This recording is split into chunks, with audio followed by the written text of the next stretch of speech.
What's going on, USG fam? Welcome back to the Uncommon Podcast. I'm your host, as always, Noah Weiss, and I'm excited to bring you this week's episode of the podcast featuring Angela Marin. Angela is the Director of Athletics at the University of Texas at Dallas and has been working in athletics since her undergraduate days at Texas A&M in 2006. I love this conversation with Angela because she talked about her career journey and how she became one of the few Hispanic female athletic directors in the country. Her journey will provide you with context as to how you actually become an athletic director and what skills and different experiences will help you climb the ladder to reach the chair she currently is in. Before we dive in, I do want to call attention to Uncommon Sports Group's Fall 2024 Community Bible Studies. Our Bible studies have started, but you can still join right now. Tap the link in the description of this podcast to learn more about these Bible studies, how you can get involved, and how they can benefit you in your walk with Christ as a Christian working in sports. But without further ado, here is this week's episode of the Uncommon Podcast featuring Angela Marin. Podcasts are pretty common, so what makes the Uncommon Podcast uncommon? Well, it's all in our name. I'm your host, Noah Weiss, and we at Uncommon Sports Group understand the unique pressures and temptations that come with the career in the sport industry. We provide uncommon training that helps you successfully navigate common challenges. Hit the follow button on this podcast. Follow us on Instagram, Twitter, Facebook, and LinkedIn. Check out our website and become uncommon.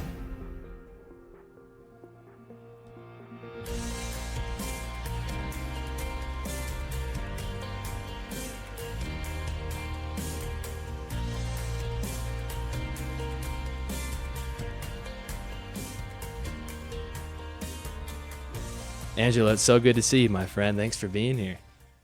Thank you, Noah. Good to see you as well. Yeah, so excited to have this conversation and really just to share your story, which is so amazing.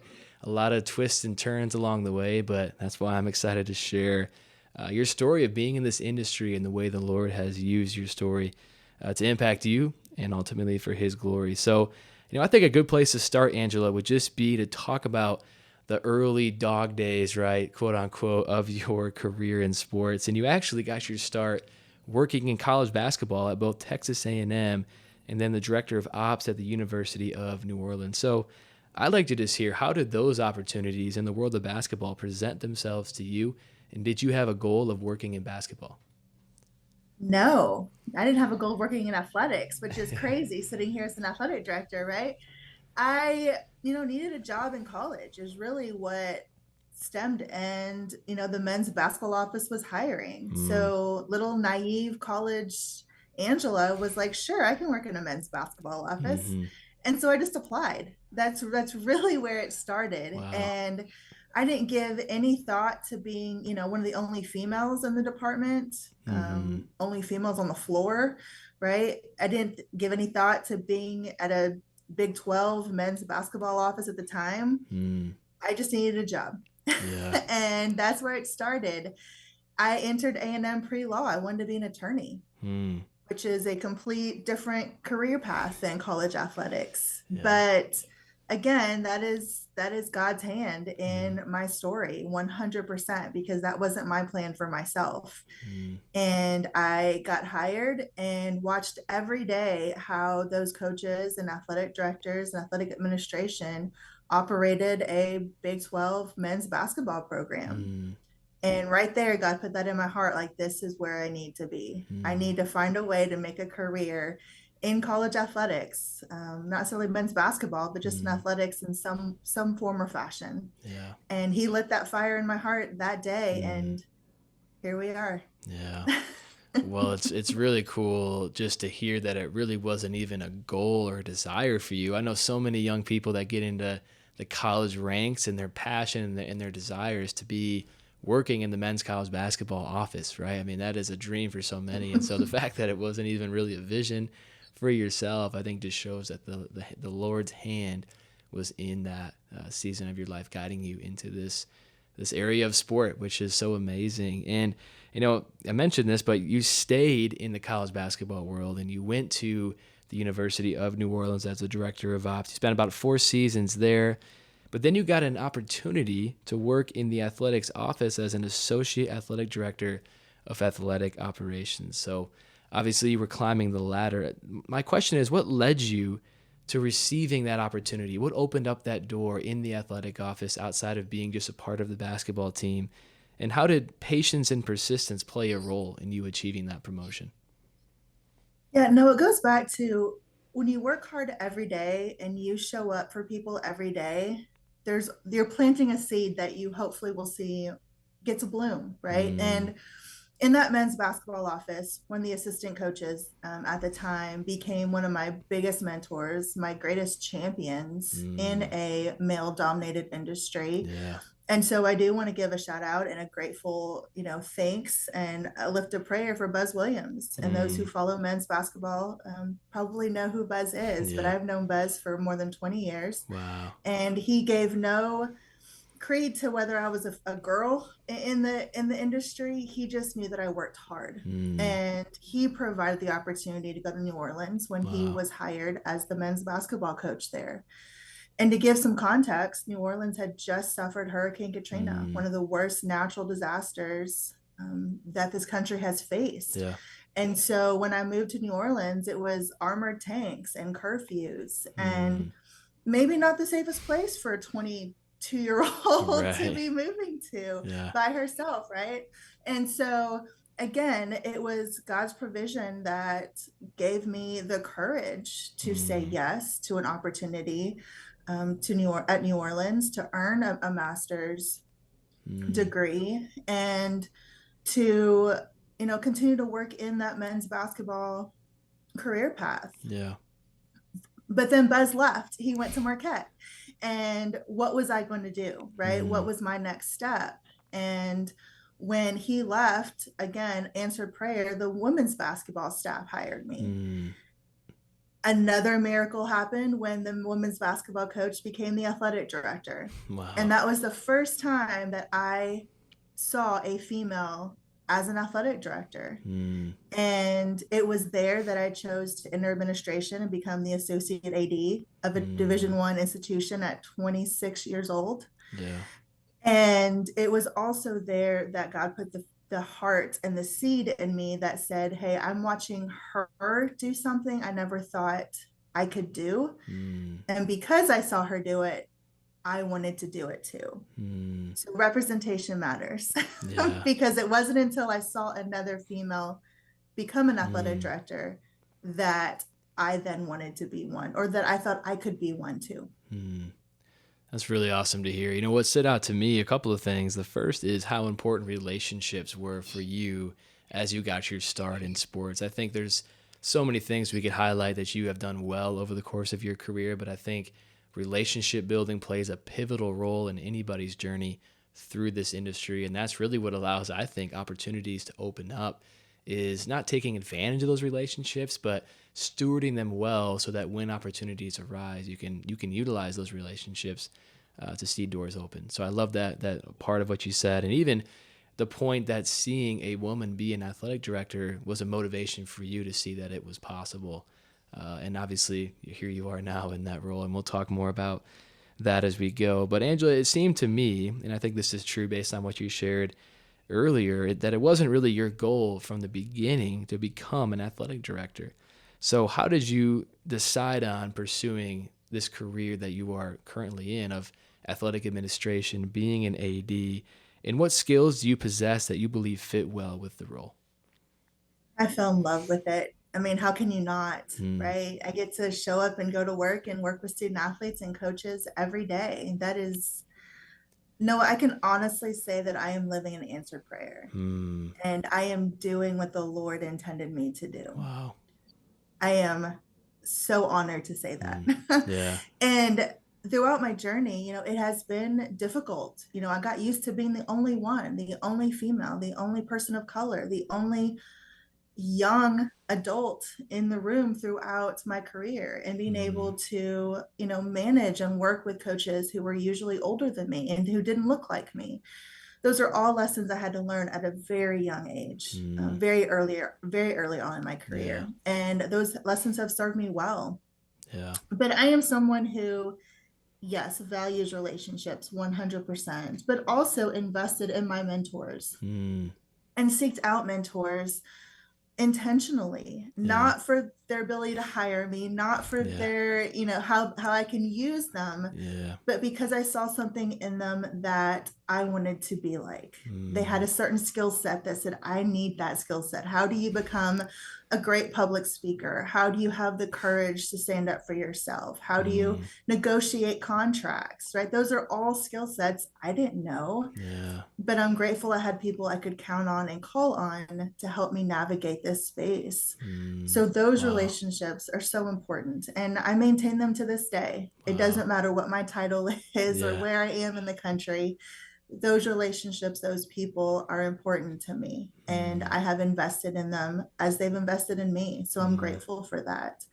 wow, But skill set to be an AD, you just have to be able to manage and put out fires. mm, There is something every day. And I think what I bring is not only my experience, my intentionality to be really good at what I do and to be grounded in my faith, because mm, faith is tested in this industry every day. There mm, are there are additional motivators that are not faith-based in yeah, this industry. And to have that as my foundation has mm, been critical.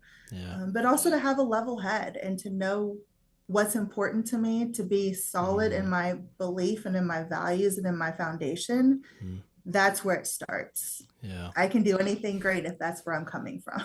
absolutely. Well, I appreciate you sharing your passion for the industry you're in. I think that's so relatable for a lot of our listeners. You don't get into sports because the hours are good or because the pay is good, especially at first, right? Those aren't really things that stand out. It's because you have a passion. You love the sport, you love the industry, you love serving in the industry. And I love that you shared that. Something I want to follow up on was that you highlighted mentorship. It is so valuable. I do think a challenge young professionals can face when you say that is, how in the world do I find a mentor? Who's going to take the time to mentor me? So, how would you encourage or instruct a young professional to find a mentor that they can trust and have for the long haul? Yeah, do your research, Mm, and have courage and pray about it. Those things, at the end of the day, regardless of someone's title, we are still people. yeah. And we are still people who started where those young professionals are now. Mm, And I remember those days. I remember what it's like to be up and coming.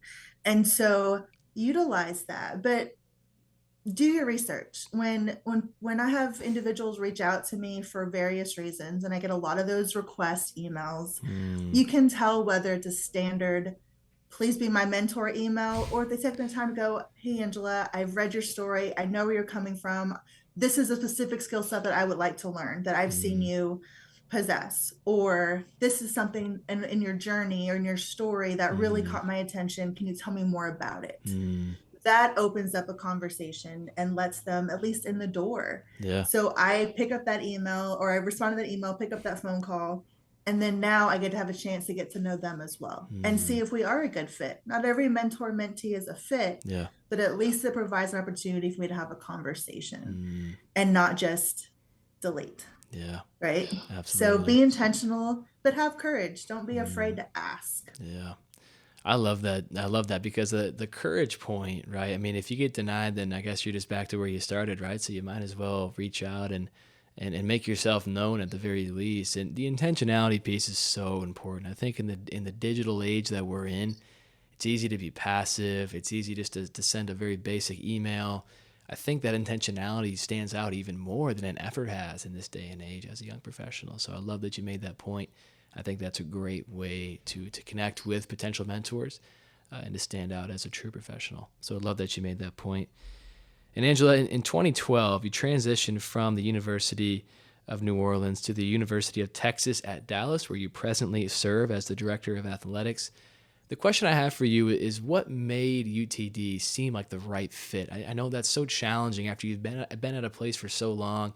You were at UNO for a number of years. What made you say, okay, UTD is where I want to go? Yeah, UTD was an unknown. UT Dallas as an institution, is 50 years old. So we're a young institution. Our Mm, athletic department just turned 25 this year. wow. So 12 years ago, we were a teenager as a first athletic department. So Mm, UTD was an unknown. yeah. And honestly, I think within the university setting as well, we're still very, very young in our journey as an Mm, institution and as athletic department. But UTD caught my attention for many reasons. One, it was back home. It was back. I grew up in the North Dallas area. I got to come home to Texas, which is really important to me. mm, But UTD is a high academic, high achieving institution. mm, That really drew me. yeah. And being able to work with high achieving scholars and high achieving student athletes Mm, is a great combination that I have found success with. mm, So that was really an opportunity for me to come back home, but also work with the type of students that I have enjoyed. yeah. But also being back in Texas is always a Mm, good thing. yeah. And understanding, the economic success that Texas has Mm-hmm. and being a state funded institution in the UT system Mm, is always going to be, a really good thing, a yeah. stable thing. So that was also one thing that brought me back Mm, as well. But yeah. UTD, I've stayed so long, and in this day and age, that might seem like an entire lifetime, right? To be at a place for Yeah. 12 years. Absolutely. But what kept me at UT Dallas was their investment in me. I Mm, started as an assistant AD, wow. promoted to associate AD, and now promoted to athletic director. Mm, So I've been able to grow, I've been able to learn, I've been able to have skill sets mm, that I wouldn't have been able to get anywhere else in this institution. mm, And so I never felt stagnant. I never felt like I was just going day by day. I yeah. was always involved. I was always um, just had a goal in mind, and Mm, the goal was to be AD. So I spent the last 10 years preparing for that mm, and trusting God's timing. God's timing is perfect, right? My timing is flawed. And mm, so I think if I didn't trust his timing, I probably wouldn't be where I am today. yeah. So grateful that he gave me that patience that just said, be still and wait, Yeah. right? I Yeah. have a plan for you, but be Mm, still and wait. And that has paid off. absolutely. It sure has. And that is really, really hard. I think for young professionals to even hear that, it's like, oh my goodness, it's so hard to just wait on these opportunities. And it's hard to really trust that the Lord is opening doors for me, right? Some people are in a position where they're stagnant or stuck in a specific role or need a promotion, right? And it's just not happening. So I love that you made that point. And I love what you mentioned too about how you vetted the UTD opportunity, things that were important to you personally and professionally. And a follow-up question to that, as our listeners vet opportunities for themselves, as they look towards job opportunities and try to figure out, is this right for me? What are some things that you think are important to look at personally, professionally, and spiritually as a young person looks at and vets opportunities? Yeah, so I do want to go back about the waiting part is I didn't just wait stagnantly, right? I Yeah, waited yeah, and still continued to build my skill set. I waited and absolutely. still seeked out opportunities. I Mm, waited and made myself better every day yeah. so that when my time came, I was ready. And I Mm, think there's a difference totally. in that. But yeah, so UTD, when you're vetting opportunities, I think yes, looking at your values. But I do want to also mention that I am a believer that gets to live out my faith at a public institution. Mm, And I want to just kind of, talk about the misconception that you have to work at a private institution, a yeah. faith-based institution to live out your faith. And that hasn't been my experience. I've been Mm, able to live my faith freely and openly at a wow. public institution. And that has been a great experience for me, for Absolutely. sure. But higher education right now is in flux. Mm, Dare I say turmoil. If one is reading about higher ed, there are institutions and colleges closing almost on a weekly basis, and it's a pretty you know terrifying time, if I dare say, for yeah. higher ed. And so Yeah. when it comes to vetting institutions, look at not only the institution itself and the athletic department itself, Mm, but the stability of the state, the stability of, again, the system that we're in. We are in the UT system led by University of Texas. There's stability in that. mm, There's stability in our state. And so when you look at, there's no state income tax. So I don't pay an income tax on my salary. wow. That's a bonus. Yeah. So when you're looking at different opportunities, look further than just the institution and just the athletic department. Look at how it's funded. Mm, Look at where the stability or instability may come yeah. from. And don't be afraid to ask those questions. Yeah. Those are important to know before you move yourself and or your family Yeah. to a new place. Absolutely. I love that wisdom. It's so true that this world of higher education is in a state of turmoil and honestly a state of change. You think of the athletic side of things, boy, a lot of change occurring in the past few years, more than I can even keep up with. But I think it's wise to look at, is it stable? Is this a place where I can thrive for the long term, right? Some of those things that may be more difficult to look into, but it is worth at least asking and researching. So I think those are very wise points for our listeners as they vet opportunities, right? Not just, is this place fun, right? Is the logo cool? Let's dive deeper and look at Right. those bigger things. So Yeah. completely What's the agree. insurance package? Ask those uncool questions because Yeah, those are important too. they are. Absolutely. Absolutely. And Angela, you mentioned something, right, that I think stood out to me as I looked at your story. You spent 12 years at UTD. You've been there for 12 full years. And I think in this day and age, especially you think of how it is on the athletic side of transfer portals and people are just leaving universities left and right. And some of that is true on the professional side of sports as well, not just for the players. And so my question is it beneficial or more beneficial to stay with one university or organization for a long period of time? Or is it better as a young professional to test the market per se for other opportunities? I think when it comes to these options, you have to look at your situation. Mm-hmm. All right. It depends. Yeah. So at New Orleans, the value of being, going through a natural disaster and the value of being completely understaffed is that I got to work in every aspect of the athletic department. Mm. Yeah. I got to be the SID. I got to be the videographer. I got to work stats and I got to learn stat crew. And there wasn't a job in that department that I didn't do. Wow. Even though my title said one thing, I learned how to do it all. Mm. And so there was value in that. Yeah. And so that's why I stayed. There was value. And then here again at UTD, I've been able to grow and learn and gain a skill set at a large public institution that I didn't get at University of New Orleans. And so there was never a year that I can say I didn't get better or I didn't learn something or I didn't get closer to my goal of being an athletic director. So yeah, 12 years is a long time. Yeah.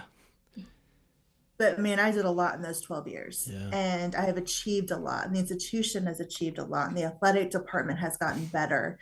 And all of that adds value. Again, if I was just sitting there and saying, okay, I'm not doing anything, I'm not learning, I'm not growing, I'm not enjoying it, then that would have been an indicator to leave. I've just never felt that. Yeah. So that's a very personal, only, you can answer that question, Totally. but to really be honest and give yourself, am I just bored? Have I done everything I can do here? Or do I just want to leave for the sake of leaving? Yeah. That's really, really strong wisdom. It actually reminds me, I had a podcast with another female AD, Jamie Boggs at Grand Canyon. And she had a very similar story in the way where she was at Duke University for a number of years. I think it was a total of 8 years. And your story, obviously, being at UNO and UTD for a number of years. I think it does show the value of being at one place. But to your point, it is a very personal thing, very dependent on the situation, very dependent on your role. Sometimes it even comes down to personal economics, right? The finances side of things, which is always challenging. So it is a very personal thing. But I do love your story of the consistency of where you've been and how you've taken advantage of being at one place, really stewarding that opportunity well to climb the ladder and get to where you are as the AD at UTD. And kind of going off that, right, we talked about this earlier of the patience and persistence that it probably took to wait to be in the AD chair at UTD. And I just love to hear some specifics on this. How did you make yourself a good candidate for that position during the process of waiting? So in those years, those 12 years as you were in different roles, different positions, how did you make yourself a good candidate for when that opportunity finally arose?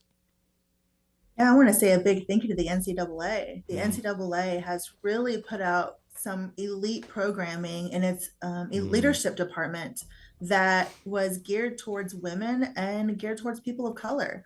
And so I am a product of the NCAA programming and yeah. training. Wow. That I even graduated. They have a specific program that is geared towards higher level professionals who want to be athletic directors or conference commissioners. And that was Mm, a year long process wow. that I applied for. I was accepted and went through this year long programming of how to actually be an AD, straight from the horse's mouth, if you will. Yeah.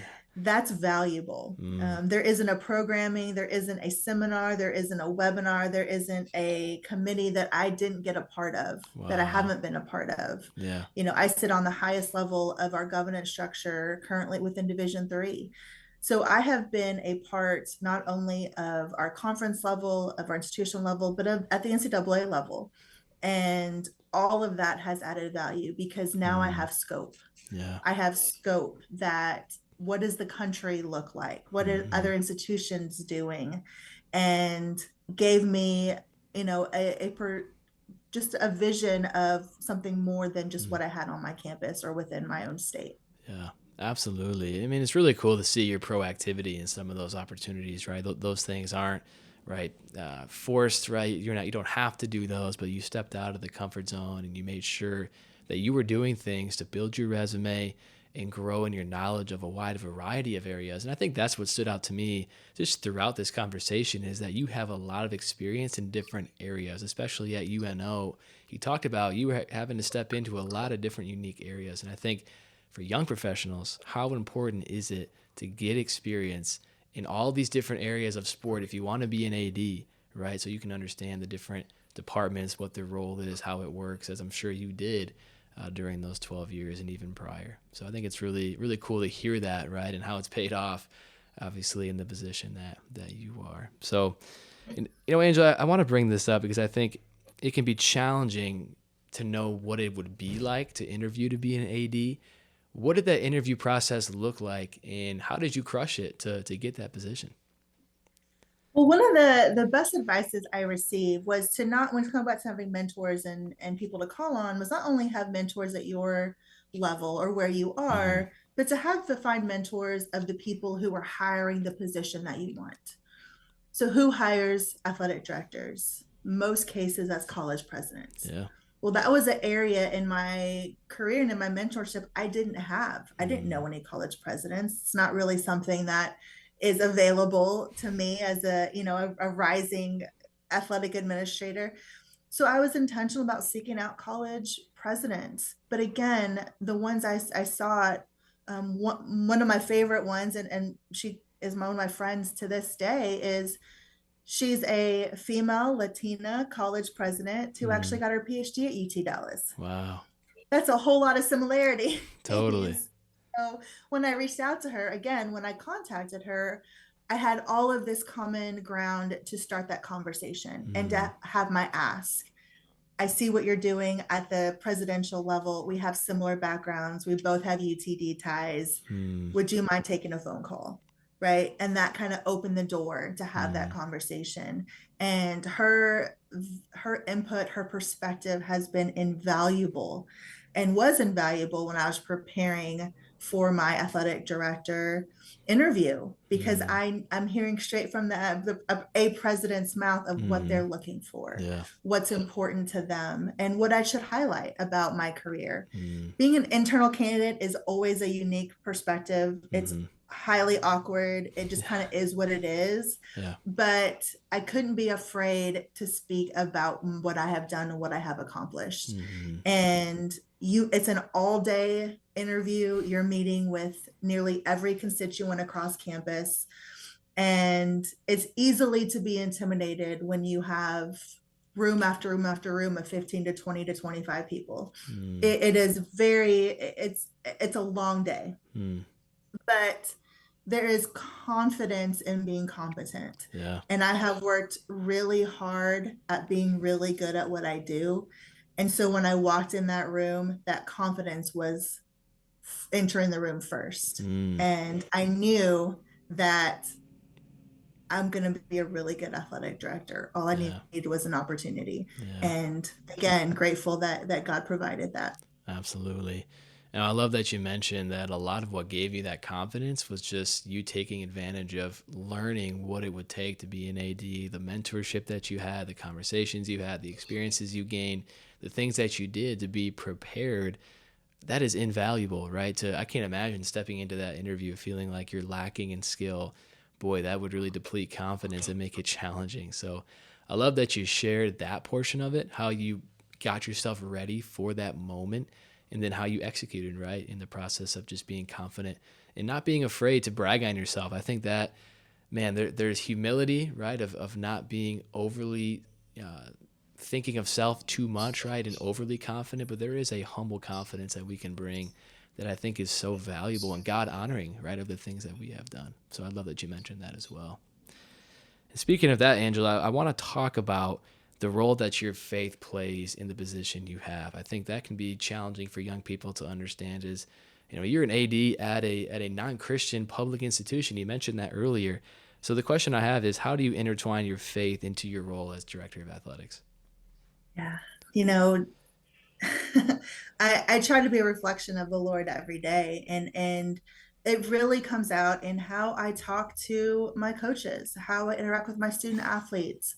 The higher college athletics is a world where you tune on ESPN and you're seeing coaches degrade, coaches belittle, coaches Mm, kicking things and throwing things and using vulgar language, and that has become acceptable and the norm. mm-hmm.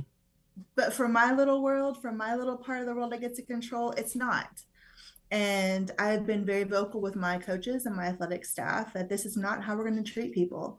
We're going Mm, to treat people with respect and honesty, and that's going to how we're going to live our day to day. We're not going to degrade our student athletes. We're not mm, going to, that's just not how we're going to live every day. mm, We spend more time with each other than we do with our families. yeah. And I want to create a culture, an atmosphere of respect. Mm, And even though it's not popular in some instances, even though it's, challenged in others, mm, that's straight coming from my faith and how I yeah. believe we should treat people and how the Lord Wow. wants us to treat people. I don't have to Wow. speak it out loud like that, but that's where it's Mm, rooted. That's where it's grounded. And that's how I get to live out my faith. wow. But I do have a really cool story. One of my coaches called me last week, and his wife, unfortunately, has been diagnosed with cancer. Mm, And he called me from the hospital and he goes, Angela, I need my believers. I need my prayer circle. Can mm, you let everybody know? wow. Wow. And when I hung up the phone, I'm not going to cry. When I hung up the phone, I looked to one of my other associate ADs and I'm like, what a blessing to Mm, have a department where when something terrible happens to one of our own, that's their first response. yeah. Wow.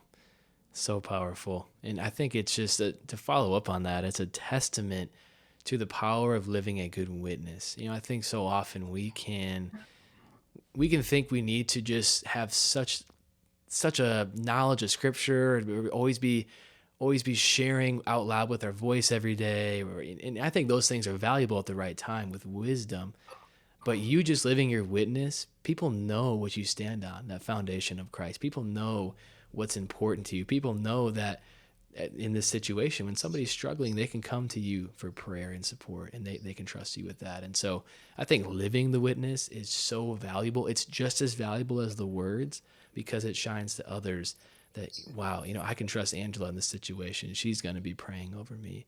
And kudos to you. I think from a USG staff member standpoint, that's what we pray for, that would happen in this industry, that leaders like you would be in positions that you're in, that you can impact an entire athletic department for God's glory by the way that you lead, the way that you motivate your coaches to lead and give them instruction of what's expected in a godly manner, and then also just be a light for those that are struggling. So what a cool story, Angela. I appreciate you sharing that and just love what the Lord is doing in your life and at UTD. It's so amazing. Yeah, thank you. Of course. It is. Yeah, it really is. And, Angela, something else that I want to talk about is the interview process for young professionals. I think one of the even challenging for me, right, as a professional myself, is thinking, how do I prepare myself for an interview? What are things that are expected? How can I make sure that when I step into that room, I stand out as a candidate? So for you, when you're hiring young professionals to join your athletic department, what specific qualifications, skills, or experiences do you look for when you're hiring? And then how can young professionals make themselves stand out in the process? Yeah, I want to know what you've done. I want to know what you believe in. I want to Mm, know why you want this job. That's usually the first question anybody asks, right? An interview. Why do you want this job? mm, And for me, I want to hear them talk about UT Dallas specifically. Don't tell me you want to move to Dallas, you like the Cowboys, you want to live in Texas.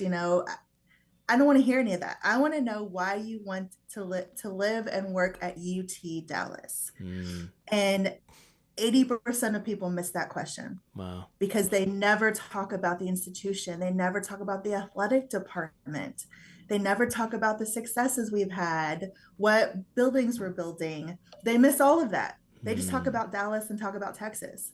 And in the first 3 minutes, they've either lost me or I'm going to continue to pay attention. Yeah. and, Yeah. and that's something that people miss. Mm, And so to be intentional with your answers, to be prepared, mm, and if it's an in-person interview, you can never be overdressed. I've shared this story many times, but I was interviewing for a head coach position, and a young professional, a young head coach who was going for her first head coaching position, shows up in jeans.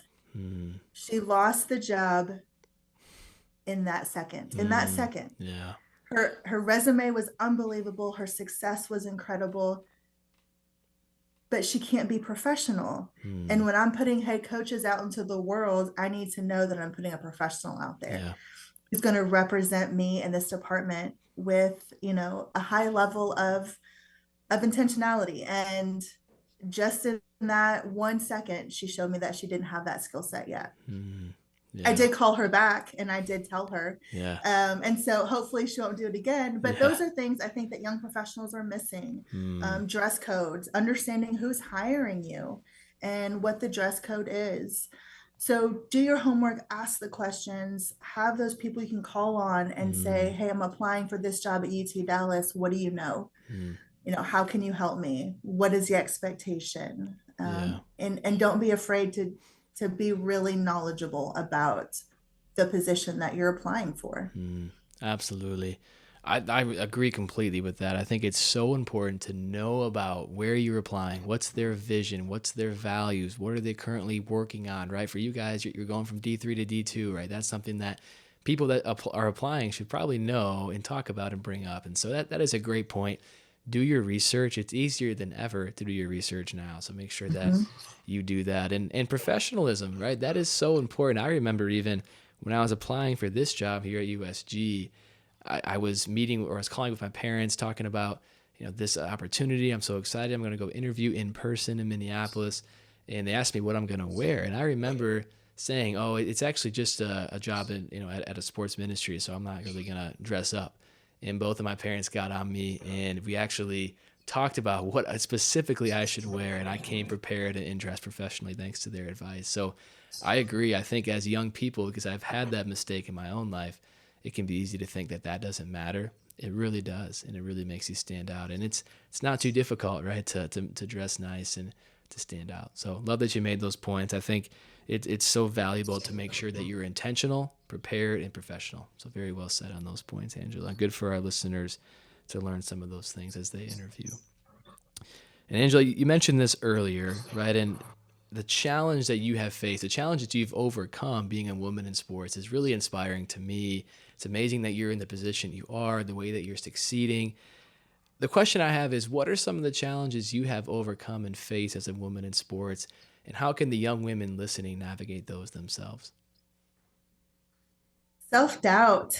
Noah, Mm, self-doubt is a powerful enemy. And, we all know the devil tells lies. And when you start listening to those lies and you start allowing that self-doubt to creep in, it can be debilitating, Mm, right? It can be something that you lose the courage to even ask or even apply or even do.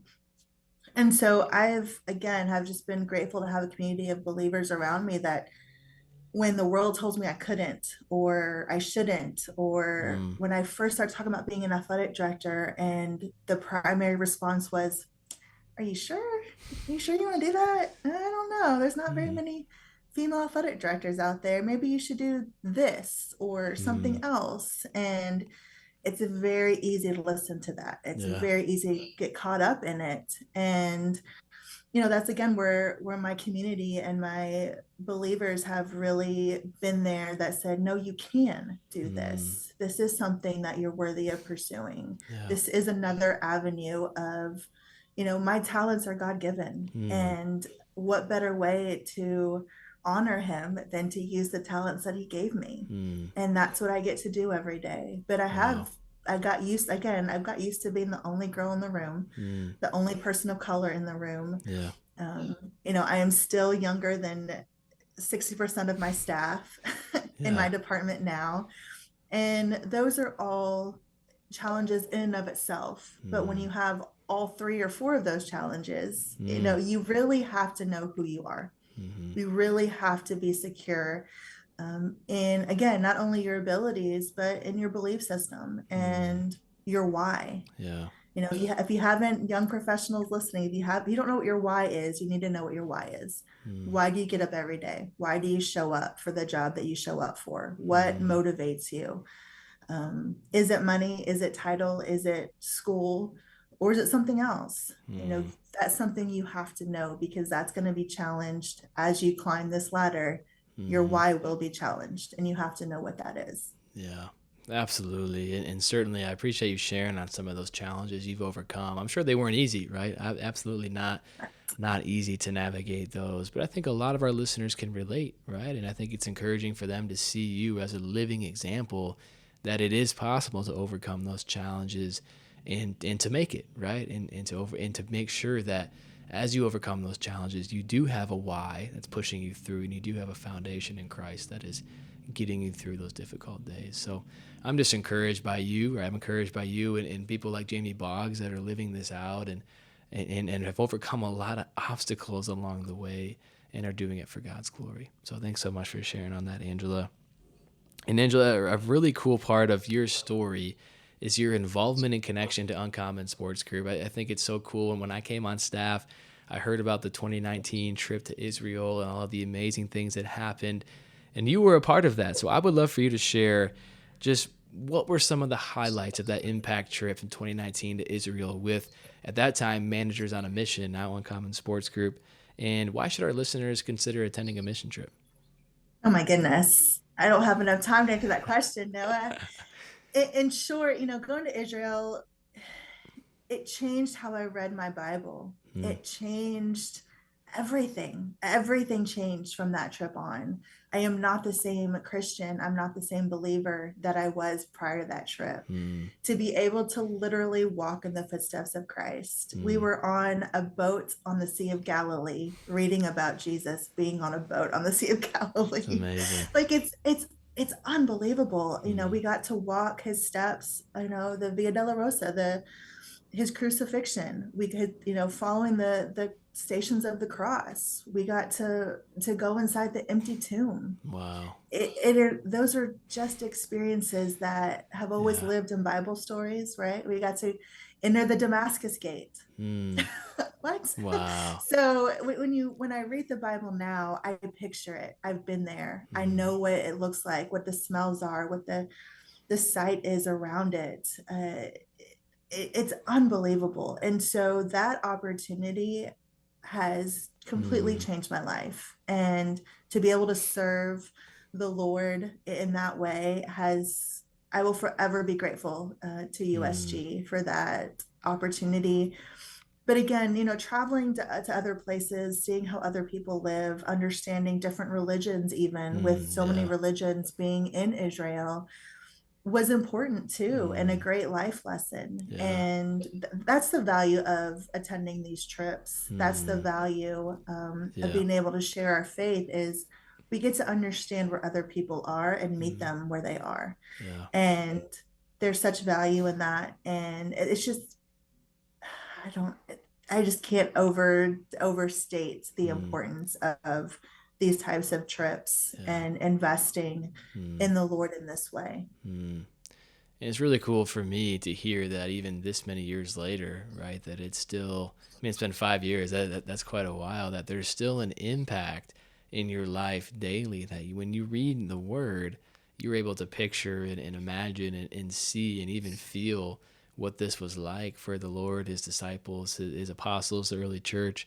And I think that is invaluable. So very cool, just from the point of the benefit of being in Israel, and then just, mission trips in general. I've been able to experience one to Kenya, and we're going again here in about a week to Kenya once again, which is so exciting, of just the value of, I think, getting uncomfortable, right? It is uncomfortable to fly in the air for that long, sit on those planes, but also just be in a new culture, adjust the way that you act and talk and live. It's not just your American way anymore. It's different. And I think that's challenging. So a lot of benefits. And I just appreciate you sharing on it. I think that's awesome to hear a testimony from you as a present leader of the benefit of being a part of a mission trip. So thanks so much for sharing, Angela.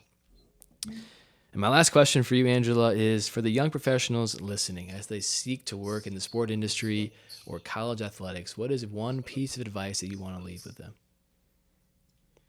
I was given this piece of advice early in my career, and I wish I would have listened earlier in my career. It didn't take until much later that I actually understood the value. And what I was told was, what people think of you is none of your business. And when you think about that, and to its core is, people are going to talk, and there's a lot of noise in any career path, but especially one where there's not many people that look like me. There's a lot of noise. There's a lot of naysayers. There's a lot of competition. Higher education and college athletics is a competitive career path. Don't listen to the noise. Don't listen to it. Stay grounded in your faith, in your community, in your family, and your why, and build your skill set. Be the very best candidate that could possibly ever apply for whatever job you're applying for, and then have the courage to apply for it. You don't have to have every single box checked, but your value comes in your work ethic. Your value comes in your transparency. Your value comes in being able to do the job and represent the institution and department well. You can learn any skill set. You can learn a job. But you can't learn how to be a good Christian person. And so if that is your foundation, then have faith in that and have courage in that and move forward. Really good advice. There is a lot of noise, especially in these days, in the digital age of social media and cell phones. It's so hard to block out that noise, but I agree, right? And just staying the course and making yourself stand out as a good candidate. So Angela, I just want to say thank you. Thank you for your support of our ministry. Thank you for being on the podcast, and thank you for sharing your story. I know it's going to inspire, motivate, encourage so many young professionals to follow in your footsteps. So thank you. Thank you for the opportunity, Noah, and I am eternally grateful to USG and everything that this organization has done for me, but for all the believers in the sport. You are truly a blessing. Thank you for listening to this episode of the Uncommon Podcast. Be sure to follow, like, or subscribe to the podcast on your preferred listening platform so you don't miss an episode. If you would like to get involved with Uncommon Sports Group and our ministries, tap the link in the description to learn more about ways you can engage with the USG community. Until next time, we pray that you will strive to be uncommon by glorifying the name of God in whatever you may do. See you next time.